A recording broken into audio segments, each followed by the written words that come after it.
लेकिन इसकी जो, अगर आप इस पूरे को देखें, इसी एलामिया को, तो इसमें और मुल्क भी साथ हैं। इसी स्लाइड को हम दोबारा अगर दिखाएं तो इसमें जो है वो कनाडा भी है, इसमें जो है वो जापान भी है, और इसमें यूएई भी है, और इसमें जर्मनी भी है, और इसमें इटली भी है, और इसमें Saudi Arabia, United kingdom, Qatar, ये सारे मुल्क हैं। और इन सारे मुल्कों की हमायत से ये स्टेटमेंट जारी हुई है, जो कि प्रेसिडेंट बाइडेन और प्रेसिडेंट मैक्रोनी की, ये सारे मुल्क हैं, जेन में रखें। अब उन्होंने कहा कि हम वेट कर रहे हैं कि क्या हमें जवाब आता है इसराइल की तरफ से, और क्या हमें जवाब आता है लेबनान की तरफ से। अब जनाब नेतन्याहू अभी पहुंच रहे हैं थोड़ी देर में मौसूफ वहाँ पे यूनाइटेड नेशंस, और वहाँ पे मुजाहरे और कोई ख़ास मुलाकातें भी नहीं हैं उनकी एक दो मुल्कों के लोगों से, और उसके बाद वो गालियाँ वालियाँ खा के, और मेरे ख्याल से बहुत बड़ी तादाद में मुल्क बाइकआउट करेंगे स्पीच का। लेकिन इसमें इशू ये है कि उन्होंने कहा मैं तो नहीं करूँगा, ये मैं तो ये बात नहीं सुन रहा। अच्छा, अब अजीब पोजीशन होगी प्रेसिडेंट बाइडेन की, और फ्रांस की, और इटली की, और सऊदी अरेबिया का। कतर ने पहले ये बात की कि भाई ये जो है ये माहिदा, ये गज़ा के साथ ये लिंक नहीं है, ये इसराइल और जो लेबनान का, क्योंकि उन्होंने जो है वो ये पेश किया, अचानक पेश कर दिया, ये आउट ऑफ द ब्लू आया अचानक के। उन्होंने कहा है कि 3 हफ्ते के लिए इन्होंने जनाब आगे से जहाज़ में बैठे मौसूफ, और इन्होंने जहाज़ में बैठ के ऑर्डर किया कि बैरूत पे स्ट्राइक करो। और बैरूत पे जो स्ट्राइक्स हुई उसमें 20 से 23 की फिगर आ रही है, उसमें 23 सीरियंस, जो सीरियन रेफ्यूजी बैरूत में सीरियन सिटीजन्स मौजूद थे, वो सीरिया के लोग भी जो उसमें शहीद हो गए। अब जनाब ये पता चल रहा है कि ये खुद नेतन्याहू ने कहा था, अब ये बिल्कुल मेरा ख्याल है कि अब वो, या तो मैंने पहले भी कहा था, नहीं तो बाइडेन पहले घर चले जाएं, ठीक है ना, उनको अब तमाशा बन गया। अब जनाब वो कह रहे हैं कि जी बाइडेन ने खुद कहा था, बाइडेन को खुद कहा था नेतन्याहू ने कि ये 3 हफ्ते के लिए मैं तैयार हूँ, कि तुम बात करो, मैं रुक करवा देता हूँ, मैं रुक जाऊँगा फ़ौरन। और वो बाइडेन ने पेश कर दिया। तो बाइडेन, अब मुझे नहीं पता मैं क्या अल्फाज इस्तेमाल करूँ, नेतन्याहू ने बाइडेन से कहा कि वो मुआहिदा पेश करो, तुम अमन मुआहिदा, और मैं करूँगा। वो पेश कर दिया वो दिन और आज का दिन। फिर नेतन्याहू ने ही कहा बाइडेन को कि ये पेश कर दो 3 हफ्ते वाला। अच्छा, अब मैं क्या कोट कर रहा हूँ यहाँ पे, ये आप जरा देखें, 27 स्लाइड, ये भी प्राइम मिनिस्टर यानी नेतन्याहू का जिक्र हो रहा है। 27 slide, prime minister told mediators he backed 21 day Israel Hezbollah fire before it was announced. Diplomats जो है टाइम्स ऑफ इसराइल को बता रहे, खुद ही उसने कहा है, और वो उधर से उसने अनाउंस कर दिया प्रेसिडेंट बाइडेन ने और प्रेसिडेंट मैक्रोन ने, और वो फिर पीछे देखो। अब ये तो एक ऐसा इशू है जो एक, और यहाँ जनाब अभी ग्राउंड पे फोर्स, वो हिजबुल्लाह तैयार बैठी है, हिजबुल्लाह जो है वो इसमें तैयार बैठी है, और कोई 1 लाख के करीब, कम से कम 3 अरब मुल्कों से लोग जो हैं वो गोलान की पहाड़ियों पे, और 1 लाख से 1.5 लाख, कोई 2 लाख, मतलब सारे लोग जो हैं वो गोलान की पहाड़ियों पे और लेबनान में, और ये सब तैयार हो रहे हैं ग्राउंड पे। और ये जो हैं ये शाम से बॉर्डर साथ है ना, सीरिया से, इराक से, यमन से, एक तो यमन से वो हुतीज़ हैं जो फायर कर रहे हैं, इलात की बंदरगाह पे फिर उन्होंने फायर किया, वहाँ आग वाग लग गई, और लेकिन उसके साथ ग्राउंड ऑफेंसिव के लिए ये लोग सारे पहुँच रहे हैं।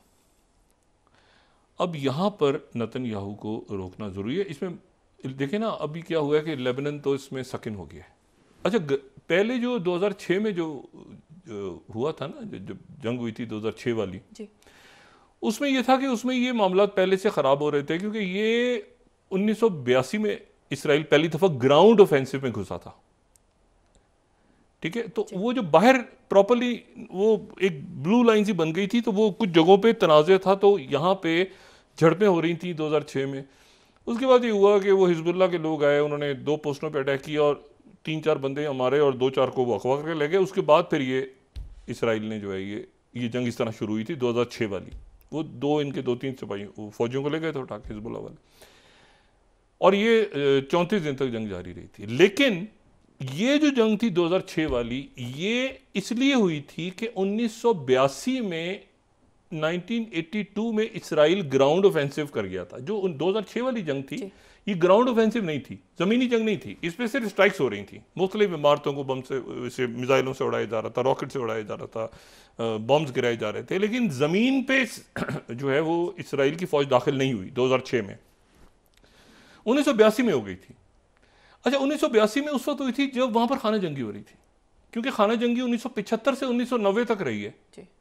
तो आप ये देखें कि 7वां साल था खाना जंगी का। तो खाना जंगी के एक मरहले पे जब ये हुआ कि मैंने कल भी बात की थी ना कि फ़लस्तीनियों के दरमियान और मैरोनाइट क्रिश्चियंस के दरमियान खाना जंगी का आगाज़ ऐसे हुआ था 1975 में। उस वक्त हिजबुल्लाह नहीं थी, तो उस वक्त जो है वो हिजबुल्लाह नहीं थी। 1975 में हरकतुल अमल थी जो और हरकतुल अमल से भी नहीं लड़ाई हुई, इनकी लड़ाई हुई थी फ़लस्तीनियों PLO से। PLO की क़यादत वहाँ पर आ गई थी। 1982 में ये हुआ कि उस पूरी और सीरिया एंटर हुआ। तो मैंने कल भी बात की थी, सीरिया शुरू में मैरोनाइट्स के साथ था कि ये मामला हल हो, किसी तरह ख़त्म हो, लेकिन फिर उसके बाद सीरिया जो है हरकतुल अमल के साथ चला गया और बाद में हिजबुल्लाह के साथ। अब ये हुआ कि वो इसी खाना जंगी के दौरान, क्योंकि खाना जंगी 82 से लेकर 90 तक चली है, तो 82 में 75 से 90 तक जी, ठीक है ना, ये उसकी ड्यूरेशन है, 15 साल खाना जंगी। अब इसमें दरमियान में 1982 आता है जिसमें इसराइल की फौज घुस जाती है और इसराइल की फौज को सपोर्ट कर रहे हैं मैरोनाइट्स।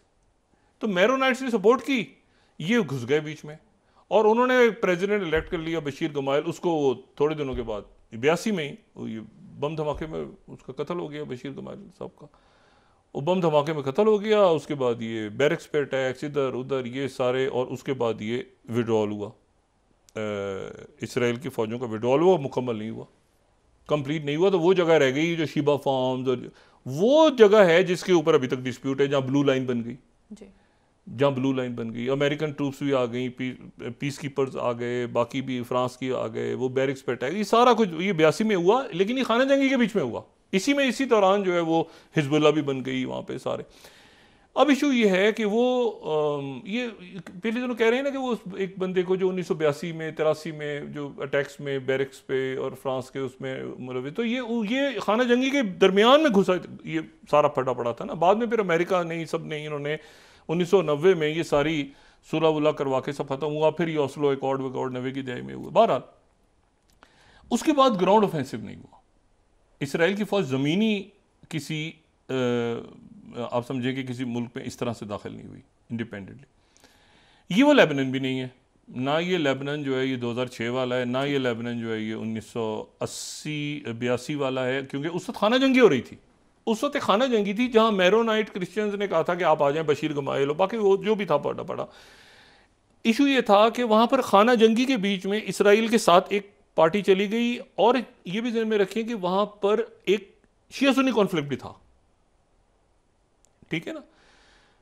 मतलब है कि सीरिया बाद में किसी और को सपोर्ट कर रहा था, जो अरब ममालिक हैं वो किसी और को सपोर्ट कर रहे थे, वो इतने स्ट्रॉन्ग भी नहीं थे, लेकिन एक कोल्ड वॉर चल रही थी। तो ये जैसे जैसे खाना जंगी जब ख़त्म होती है, अगर आप इस खाना जंगी की टाइमलाइन देखें जो लेबनान की खाना जंगी है, तो वो खाना जंगी उस वक्त ख़त्म हो रही है 1990 में जब साथी बर्लिन वॉल भी गिर रही है। तो एक खाना जंगी के ख़ात्मे की तरफ जो है वो बहुत सारे फैक्टर्स थे जो उस खाना जंगी में थे उस वक्त। लेकिन ये हुआ कि वो जो मैंने आपसे पहले कहा कि वो एक खाना जंगी, उसके बाद ताइफ एग्रीमेंट हो गया जो कल भी बात की थी। दरमियान में उसके बाद 2006 में इसराइल नहीं एंटर हुआ, ये स्ट्राइक्स ही होती रही, अब भी स्ट्राइक्स हो रही हैं। लेकिन अब ये कह रहे हैं कि रिजर्व्स ब्रिगेड्स को बुला लो और आगे अंदर घुस जाओ, ये हम उसको गज़ा बना देंगे, ये कर देंगे, फलां कर देंगे दिमाग में।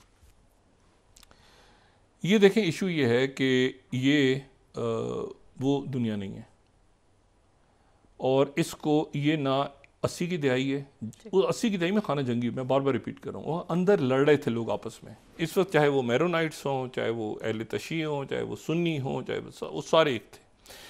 और जब ये ख़त्म हुआ, जब ये जब ख़त्म हुआ सारी ये सिविल वॉर, ये खाना जंगी वगैरह ख़त्म हुई, तो उसमें एक शर्त ये भी थी कि लेबनान से फिर यासिर अरफ़ात चले गए थे ट्यूनीसिया, त्यूनिस शिफ्ट हो गए, तो उसकी एक शर्त ये भी थी, और पीस कीपर्स आ गए और फिर आगे वो। लेकिन मैं सिर्फ भी बात कहना चाह रहा हूं कि ये जो है ये सूरत हाल, इसमें एक अरब मुल्क को ड्रैग कर लिया है, और एक नहीं हुआ, इसके साथ सीरिया भी हो गया है, इसके साथ इराक भी हो गया है। जो अब पिछले 24 घंटों में जो लोग शहीद हुए हैं वो सीरियंस थे, इराक भी हो गया है। इसमें ये तो हो गए ना, यमन भी, ये अरब मुल्क हैं जी। ये हैं अरब लीग के मुल्क। दो मुल्क खुद ब खुद सकिन इसमें हो जाएंगे, इजिप्ट और जॉर्डन, ठीक है, क्योंकि उधर वेस्ट बैंक के ऊपर जो मजालिम जारी हैं, फ़लस्तीनी सदर जो है उनकी अथॉरिटी ख़त्म हो गई एक तरह से, वो यूनाइटेड नेशंस में मिल रहे हैं लोगों से, लेकिन वो रशिया और चाइना उनको मिलवा चुके हैं सारे कि आपस में कोई इख्तलाफ ना हो।